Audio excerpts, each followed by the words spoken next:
Okay, magandang umaga mga Karisar.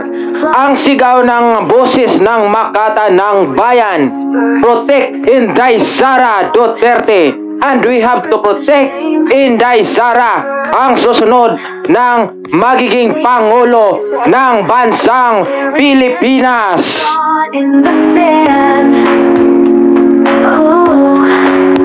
Panoorin niyo po ang boses, ang sigaw ng boses ng Makata ng Bayan. Super DM, welcome. Go ahead, Super DM.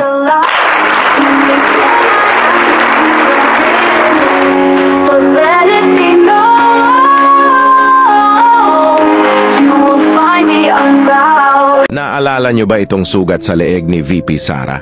Ang akala ko noon ay matalinghagang salita lang ang lahat ng yon. Kasabay nito ang pagbawas ng kanyang security personnels. Totoo pala talagang may nagtangka sa kanya. Mas lalo pa itong tumitibay nang magpalipas siya ng magdamag sa Kongreso kung saan nakakulong si Attorney Lopez. At nung nasa ospital na sila, maraming pulis ang nagsidatingan.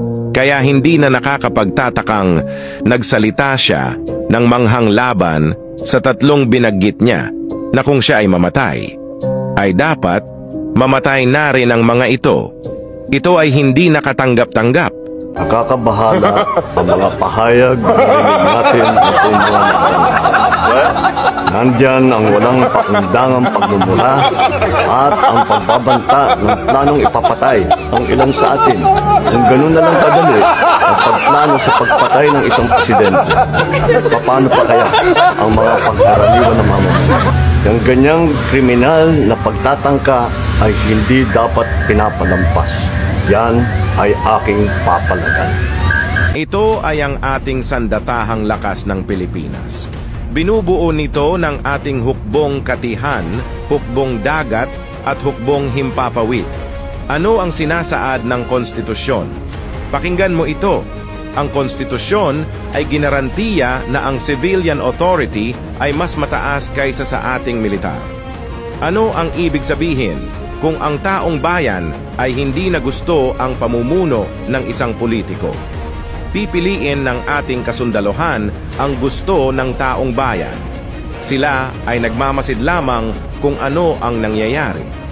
Dahil ang konstitusyon ay hindi isang papel, kundi tayong mga mamayan ng bansa ang konstitusyon. Paano nakakatulog ang Chief of Staff ng Armed Forces of the Philippines? Gabi-gabi, mahimbing ang tulog mo. Ganito ang bayan natin. Bilyon ang nawawala.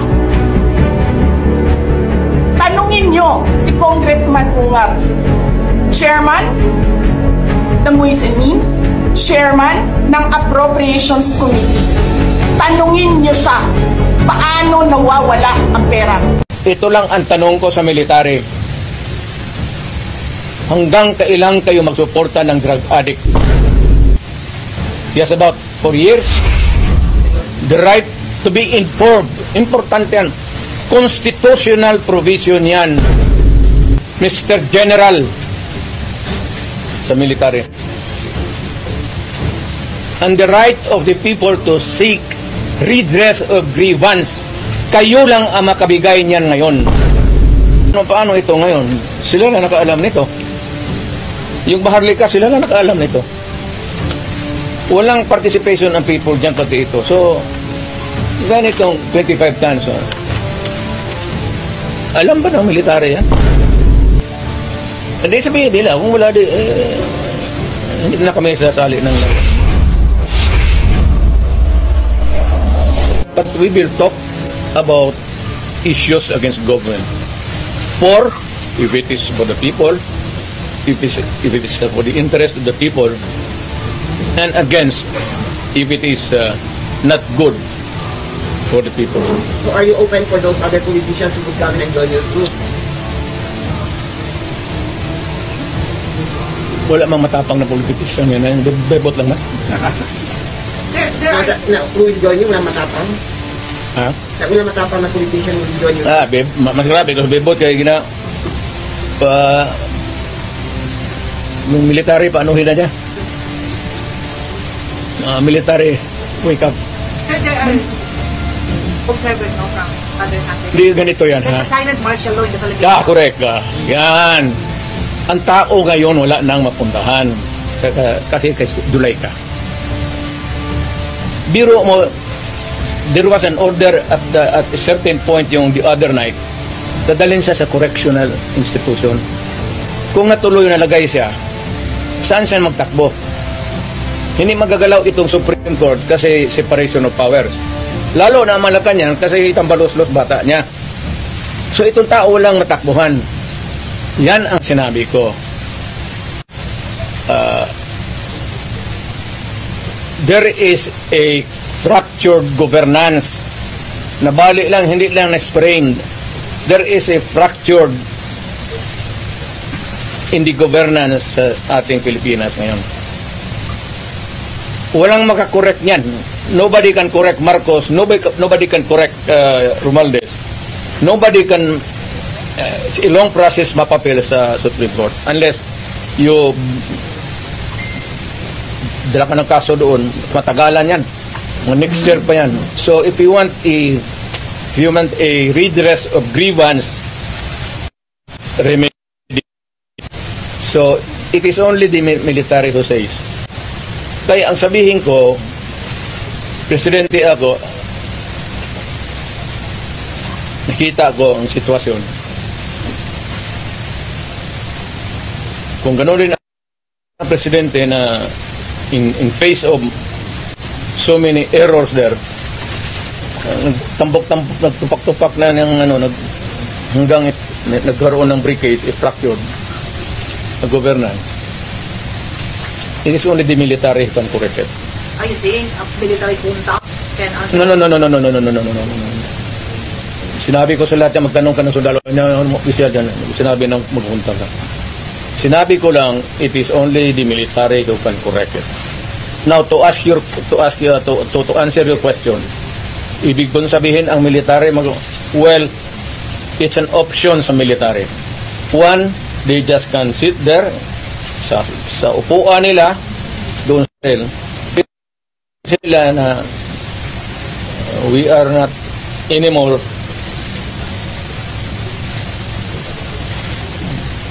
hindi na sila magkudita yung magpunta yung tangki digira noon. Sabihin lang nila na ayaw na namin yung laro ninyo. Out kami din. Kasi kung walang military, yung laro nila, wala na. What do you mean out ngayon? Getting out means... I don't know. Basta hindi yan kudita, hindi yan ano. Basta sabi na ng military. You are oppressing people and you are spending our money like water.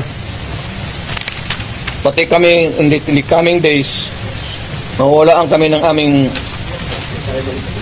retirement, magalaw. Hindi kami sasalin sa inyo. Silent protest. Not taking orders at all. Hindi silent protest. Military lang talaga. Oh, military protest eh. Will not take orders from the commander-in-chief. Ano? They will not take orders from the commander-in-chief. That's it. Sabihin na nga niya, Sir, huwag mo kaming isali. Pati kami, ang maasawa ko ng trabaho sa gobyerno, nakataya. Tingnan mo naman yung pera. Kinuha ninyo sa GSIS, PhilHealth, 89. Tanong tamo sa atin? Pinagbili nila, saan itong pera? 25 tons of gold reserves natin sold amounting to 129 billion.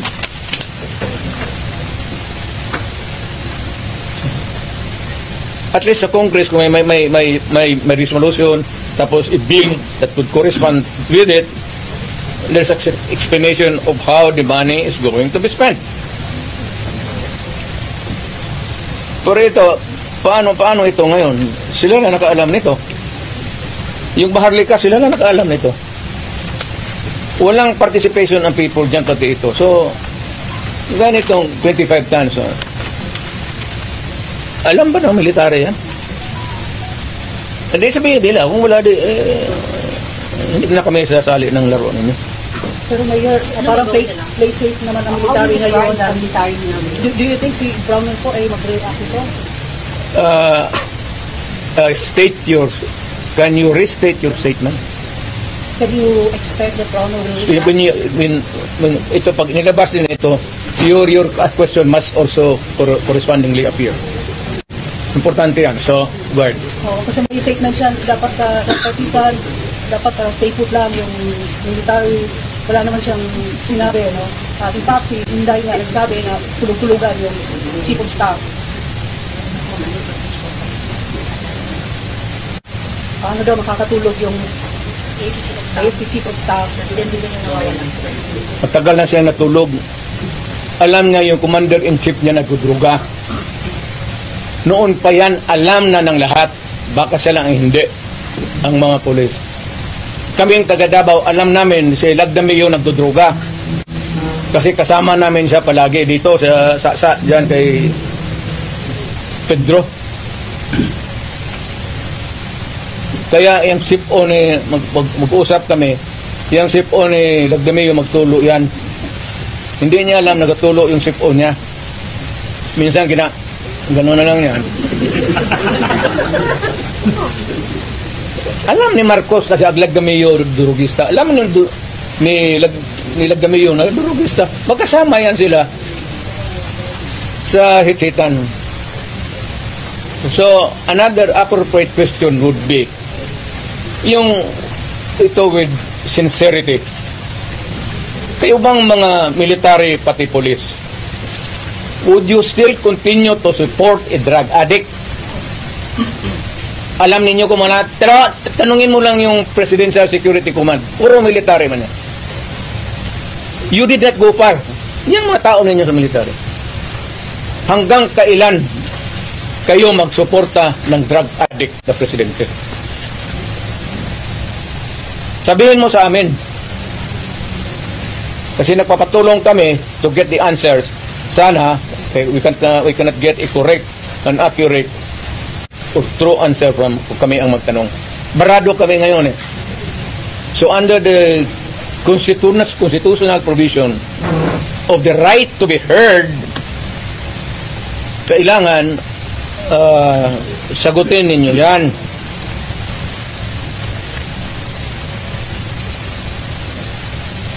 But would it help if one would... The right to be heard, the right to be informed. Importante yan.